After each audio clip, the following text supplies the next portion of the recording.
Hoje, a gente vai dar uma olhada em algumas ações conhecidas por pagarem bons dividendos. É um assunto que sempre interessa, né? Com certeza. Afinal, essa renda extra, sim, pode fazer uma diferença boa no retorno total no longo prazo, não é? Olha, faz mesmo. Quando a gente pega prazos maiores, tipo 10, 15, 20 anos, tem estudos que mostram que os dividendos chegam a ser, sei lá, 60, 90% do ganho total do acionista. Nossa, tudo isso? É bastante. Por isso que analisar empresas com esse potencial, né, de distribuir proventos é fundamental. Então, a ideia hoje é essa. Entender um pouco o que está por trás das projeções para algumas empresas e que fatores a gente precisa ficar de olho. Vamos lá? Vamos sim. Bom, começando com um nome que sempre dá o que falar: Petrobras.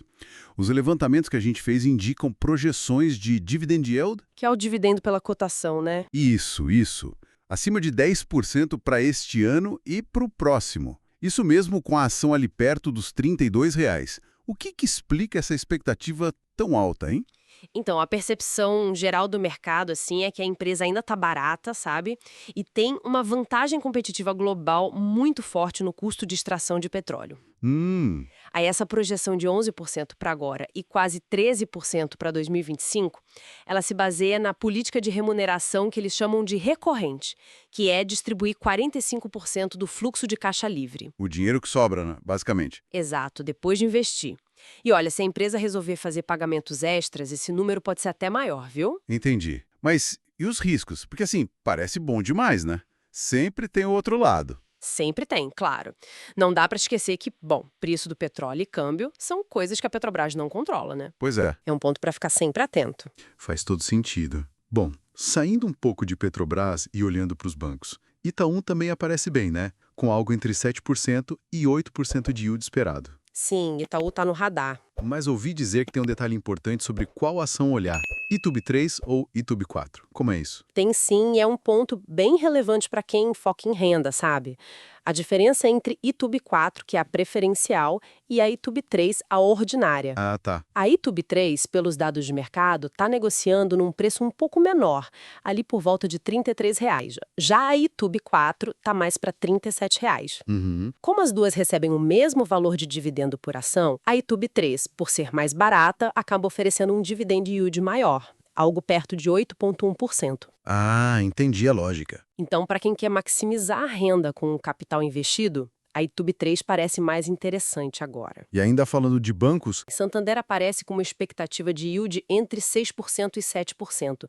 E o interessante ali é a avaliação pelo preço-lucro, o famoso PL. que indica se está caro ou barata em relação ao lucro, certo? Exatamente. O PL do Santander está baixo, na faixa de 6 a 7 vezes. Historicamente baixo para ele. Isso pode ser um sinal de que está com certo desconto em relação à média. Entendido. Bom, mudando de setor agora. Elétrico.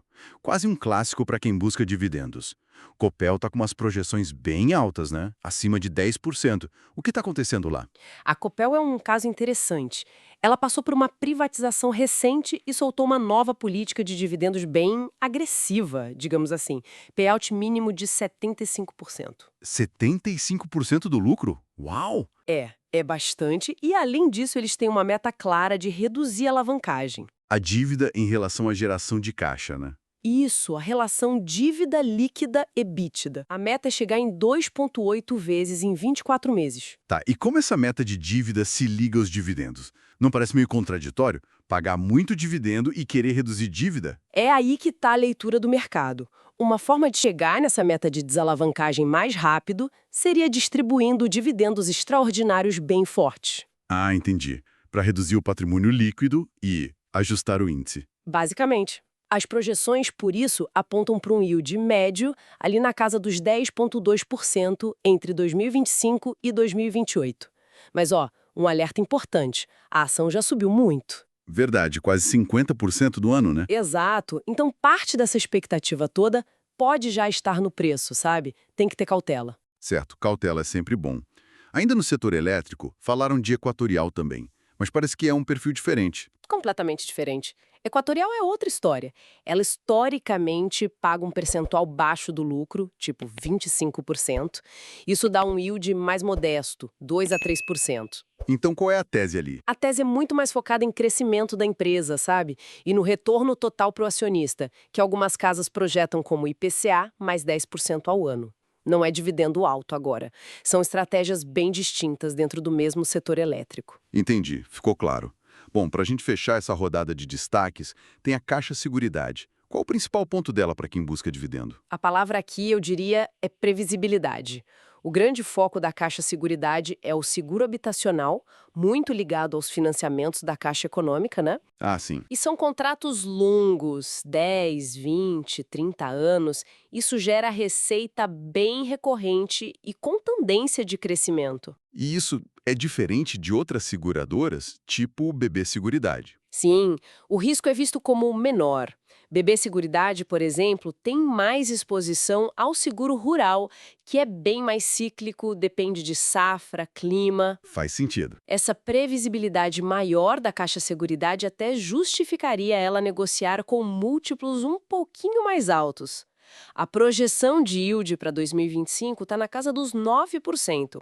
E um ponto legal é que ela paga trimestralmente. Ah, isso ajuda no fluxo de caixa para quem vive de renda, né? Exatamente, ajuda bastante. Inclusive, tem pagamento previsto agora em agosto. Ótima informação.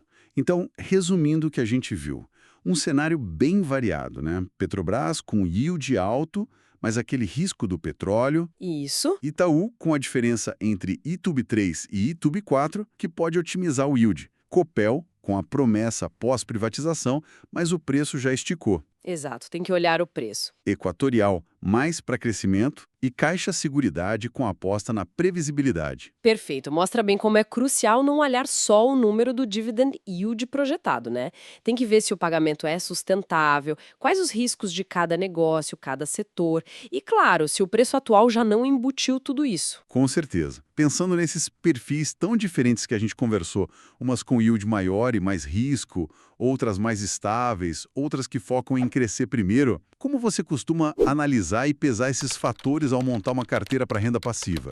O que é mais importante para você nesse processo? Conta pra gente aqui nos comentários. E não esquece de curtir e se inscrever no canal para receber mais conversas como essa. Este é o mercado de renda variável, bolsa de valores, e o risco é inerente. Toda e qualquer decisão de investimento é responsabilidade de cada investidor. Exatamente. Um abraço e até a próxima. Até!